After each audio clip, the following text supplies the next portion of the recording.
beautiful writers, welcome back to my channel. My name is Sarah L and I'm so excited to guide you guys with this video today. If you don't know who I am the founder and multi-best-selling publisher of prose publishing, and today I want to discuss some golden rules for designing your book covers. Now, I have literally designed hundreds of covers in my career, and if there's anything that I've learned, there are a couple elements and silent rules that come with designing a cover. Now, if you don't have the budget or the resources within your budget to hire someone to design the cover of your dreams, then this video is going to be super helpful for basically having everything you need to start putting together the elements of your cover and then mastering it so that whoever finds your book online or in person is going to be drawn to it and absolutely called to buy it. So let's get right into it, okay? First and foremost, I guess this goes without saying, you always have a front and a back cover, and depending on the width of your book, that means how many pages, then you'll want to design a really cool spine. So the spine is basically, as you can see here, just the side of the book. And technically, if you're in a bookstore of certain types, the spine is the first thing that people see. But if you're in a big retailer, then usually it's the front cover. So let's distill those golden rules so that you can design a book cover that not only grabs people's attention, but even if they see it online, they'll be called to purchase your book, okay? So first things first, you have your title and subtitle. I think everybody knows that this is the essential part of a cover. It's the thing that is going to let people know what your book is, what it's about, and this is like that big spotlight moment when it comes to designing cover. Now, you really want to make sure that your titles are absolutely clear and visible to see. I'll get into more of the details after I've discussed all of the elements that come with certain cover, burning cover rules. Just things like how to see it better, how to pop more, keeping all of your fonts and colors adjacent to one another, and just some really good ideas for designing your cover when it comes to titles and subtitles. Your subtitle, actually, believe it or not, when you're designing a cover, you want to make sure that the subtitle you have on the cover is actually the subtitle on your listing. Sometimes we can confuse the two a little bit, or you have a longer or a shorter subtitle and then you have this extra stuff on your cover. That can raise some errors when it comes to publishing your book. So I just recommend keeping them adjacent to the subtitle that's on your listing and the subtitle that's on the cover. So after that, we know you've got to have your author name. It's kind of without saying, and you can have this as big or as small as you want, but you got to let people know who you are, right? Now, after that, I think there's some okay, we've got the three most essential pieces to a cover, but then you have things like people's blurbs or little endorsements, or you have the cover illustration. Now, I've seen a lot of covers in the course of my career, some promoting art on the cover, and some even having something like photography on the cover.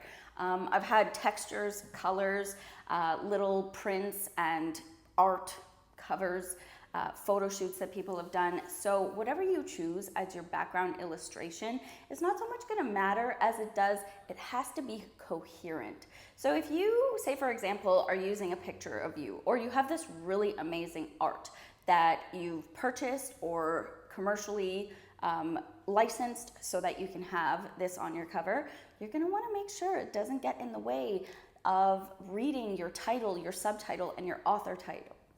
Let's say author title clearly, because I've seen it happen a lot. Things like muted colors or pastels on a white title. It just doesn't work. You need to have it clear. You need to make sure it pops. And if somebody picks up your book, the contrasts between your title, your subtitle, your author title, author name, and the background of your book have to be clearly structured, okay? Now, I really want to touch base on the back cover because this actually requires a little more information than just the front cover will. Your front cover, yes, is majorly focused on like the creative and artistic aspect of what a cover would be, especially because that's the first thing that people see. But when somebody picks up the book and they need to get more information, where are they gonna look? The back cover.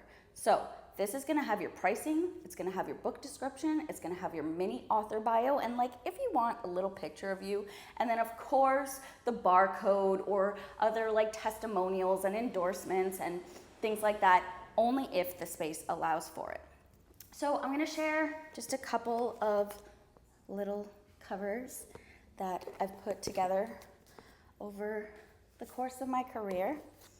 And you'll see here that there's kind of a pattern going on. I can't hold any more books, so I won't show you this one. But essentially, there's some really, really key pieces here. So let's just talk first and foremost, the cover and the book description. This is going to give people a glimpse of what's inside your book and just the absolute reason why people need to purchase your book. I'll make a separate video for how to put together a book description because honestly, I can't tell you how important it is to have all the right elements when it comes to putting your book excerpt together. It's gotta tell people what the book is about, give them a reason why they wanna read it, and if you feel like you have a short book description, you may even wanna put testimonials. So those testimonials are usually what you see by like super reputable names, things like this person from this magazine or from this company or this, testimonial number 1, number 2, number 3, whatever. That just gives people the necessary credibility and information to want to dive into your book. Now, the other two elements here, and I don't always put this on my books anymore. Sometimes I find that the art is a little more important and the cover is a little more important, but having your pricing units on your book cover are a silent must do. Now, one thing that I kind of mastered when it came to the formatting of putting a book cover together is I realized that you have to have the publisher's pricing, and sometimes it varies from country to country. So you're going to want to make sure that you have your core currency and the price of your book and make sure it's adjacent to the one that's on your listing. After that, as you can see, we've got a little author section. Now, again, these are not like must-dos. They're not like do or die type of cover elements. However, they do allow people to get a glimpse into who you are, what you've done, where they can find you, and the credentials of like, why would I want to read this person's book? Now, I really love putting a beautiful little author photo, and if you do that, then you want to make sure, again, that it contrasts beautifully with the art or the illustration or the photo shoot that you have chosen for your book. Things like matching up little covers and making sure it has a spot on the cover that is like super clear to read. And then of course, and this depends on the publishing platform that you're using, you'll either need to put together a barcode which has your ISBN number and just like the barcode template, and just trust me, they're free. You can find any platform, just type in barcode generator, I guess, on Google or something, and they will give you options. Or if you're publishing with a notable publishing platform, they will make sure that that stuff is covered for you. So you just let it be that, and always make sure that when you're putting your cover together, you have some space at the bottom to make sure it doesn't touch any text or doesn't cover any like super important parts of your illustration. And then we've got the spine, and honestly, the spine is like just as much fun as anything else. You're going to have, of course, the title of your book, the author name, and then we often see like the little publisher's icon at the bottom.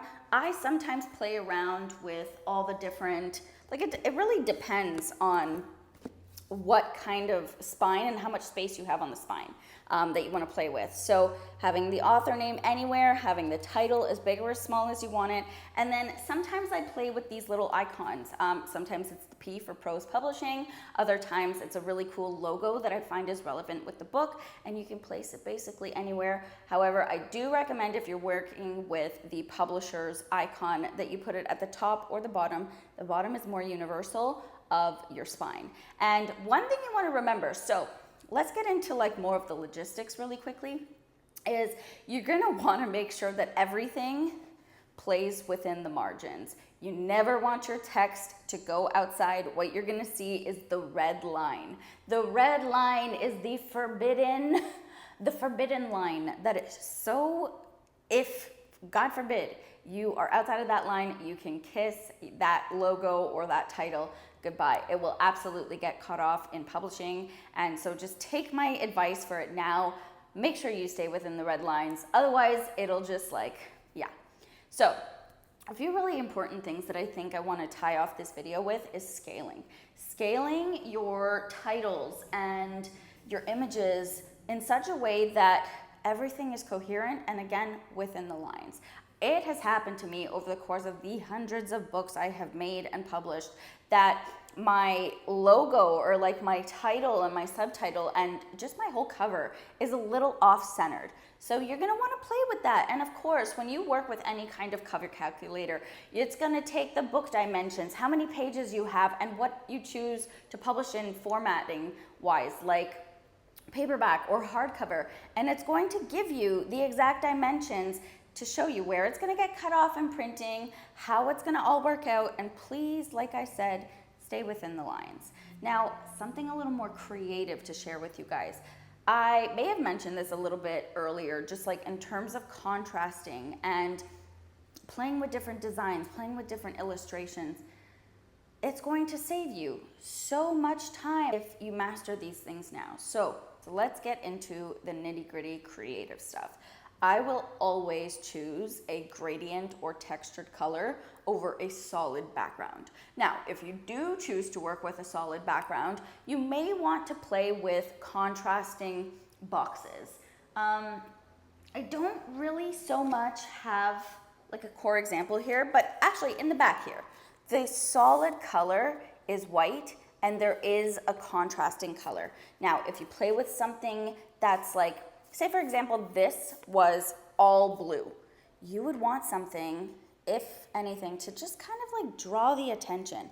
I found that in printing, as cool as it is online and as clean as you may want your cover to be, it kind of lacks luster when it comes to getting your author copies in person. You're like, it's a solid color book. Don't ever work with blacks or whites. Honestly, leave those to the fonts. And if you do happen to have a cover preference for blacks, whites, or just like solid colors, always have something that just like pops, you know, whether that's your font choice or a little illustration or some art, some texture, some gradient in the back. It just, trust me, I'm saving you so much disappointment here. You're gonna wanna do it. Another super important point here is if you are working with a photo shoot based book cover. Honestly, these are like Michelle Obama, Oprah type books, and I love a good photo shoot cover, but you're gonna wanna remember that you need to pick the highest quality picture that you can find. You don't want pixels when it comes to printing, and trust me, you don't want a low quality cover. You want it to come out as beautiful and seamless as it can. And when it comes to book covers with photo shoot content, you're gonna have to find a way to get actually this isn't a photo shoot, but you can see, for example, you're gonna wanna make sure that your title is like seamlessly placed with the face or body that's featured in the book cover, okay? Fun things like having a little bit of the font just cover the title, or having it in the background, or having it strategically placed around your silhouette. That just kind of makes it a lot better. And then think about it again. When you're working with photo shoot content, or really any kind of art, you're gonna wanna make sure that your fonts don't get lost in the cover. or in the art, okay? You really always want to have kind of like a background shadow, or you want to have some form of just like popping element, a super high contrast. Like if you're working with black, work with the exact opposite color on the color wheel, because trust me, contrast is better. It makes it so much easier to read when someone looks at your cover. And like I said, if you do choose to have a mostly solid color book, you play with something at the bottom, make it pop, okay? Yeah, so I feel like those are the basics. Those are the like golden rules that you need to know for developing a cover. I'm not gonna bore you with all the details, and honestly, have fun with it. Some of my favorite ways of gathering inspiration for putting a book cover together is having a Pinterest board or going to a bookstore, because you can see all of the elements and specific fonts or colors or like tones and styles that you like putting together. And like I said, should you have the resources and the budget to hire a designer, I always would. They will take your vision, and if you don't have all the expertise and skills in designing covers, they will have everything, and they can take the vision. They can take all of the credentials you have for the vision of your cover and play with as many options as necessary until you find the one. All right, beautiful writers of prose publishing, I'm so excited for the next video on my channel. So be sure you subscribe and like this video, or submit a comment if you have a question or you just kind of need some support when it comes to designing covers. And without further ado, I will see you in my next video. Thank you so much for watching.